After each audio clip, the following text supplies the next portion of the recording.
Thus far, we have looked at the causes and effects of information asymmetry and adverse selection.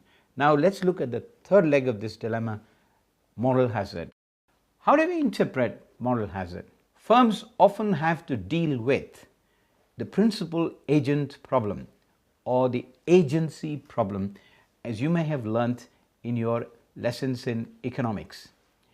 In the world of finance, principals are the stockholders of the firm and agents are the managers of the firm. Agent, by virtue of the jobs they are fulfilling, has more information about the firm than the principal, and the agent also has less interest than the principal to maximize the profits of the firm.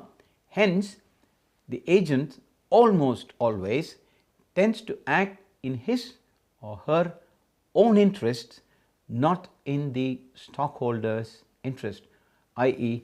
the principal's interest. How is this dilemma resolved by the principal?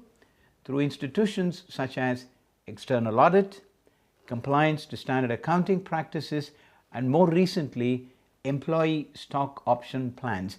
In other words, make the agent a stockholder. That in particular could motivate the agents to maximize the profits of the firm because he will get a share of that profit rather than protect their own self-interest. In the world of banking and financial markets, how are moral hazards manifested? This is a very interesting question. Borrowers invariably take on projects that are riskier than lenders and or investors would like.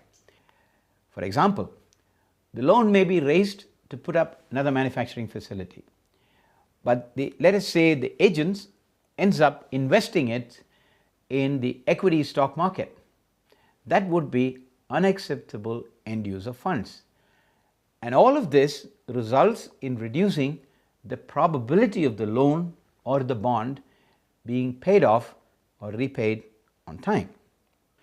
Almost always, when a company raises a huge amount of debt, you can be certain that the investors and lenders are sitting on a huge moral hazard. And by that I mean the future stability of the firm would be in question.